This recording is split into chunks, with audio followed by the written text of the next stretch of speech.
Il y en a pas mal parce que vu que moi j'ai toujours tenu un journal intime, j'ai toujours fait des checklists, si vous voulez, mais même des checklists genre de mes 12 ans.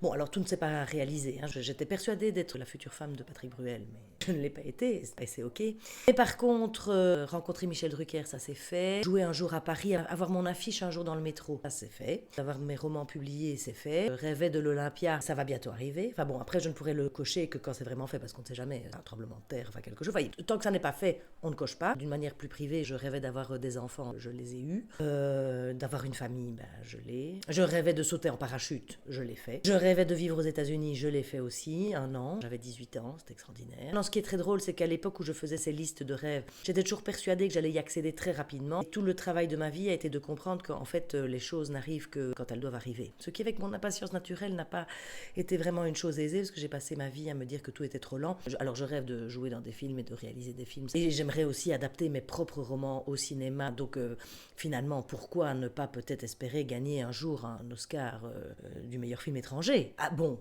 voilà, pourquoi pas. Et alors je rêve de faire un safari en Afrique, mais ça, comme je l'ai déjà dit, je veux le faire avec un homme. Donc pour ça, il faudrait déjà que l'amour arrive à nouveau dans ma vie, et ça non plus, on ne contrôle pas. Donc en fait, on contrôle rien. Je dépose les intentions. Après, pour le reste, écoutez, ça, c'est plus moi qui décide.